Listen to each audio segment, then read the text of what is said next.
Baahubali movie తర్వాత రానా నటించిన చిత్రం నేనే రాజు నేనే మంత్రి. తేజ దర్శకత్వంలో సురేష్ బాబు నిర్మించిన ఈ మూవీ భారీ అంచనాల మధ్య ఈ రోజు ప్రేక్షకుల ముందుకు వచ్చింది. సినిమా పూర్తిగా పొలిటికల్ డ్రామాగా తెరకెక్కింది. సినిమా మొదలై ఫ్లాష్ బ్యాక్ తో జోగేంద్ర తన గతం గురించి చెప్పడం స్టార్ట్ చేశాడు.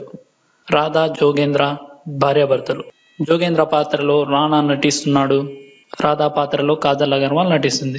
ఓ చిరు వ్యాపారిగా ఉన్న జోగేంద్ర తన గ్రామ సర్పంచ్ గా పోటీ చేయాలని డిసైడ్ అవుతాడు. అలా రాజకీయాల్లోకి ఎంట్రీ ఇచ్చిన జోగేంద్ర అతి తక్కువ టైంలోనే ముఖ్యమంత్రి అయిన తనికెళ్ల భరణి కేబినెట్ స్థానం సంపాదిస్తాడు. కేథరిన్ న్యూస్ ఛానల్ ఓనర్ కావడంతో జోగేంద్ర ఆమెతో పరిచయం పెంచుకుని తన రాజకీయానికి ఆ ఛానల్ ను వాడుకుంటాడు. ఇలా ఫస్ట్ హాఫ్ మొత్తం పొలిటికల్ ఎంట్రీకు సంబంధించిన వేషాలతో నడుస్తుంది. కాజల్ రానాల మధ్య కెమిస్ట్రీ బాగా వర్కౌట్ అయింది.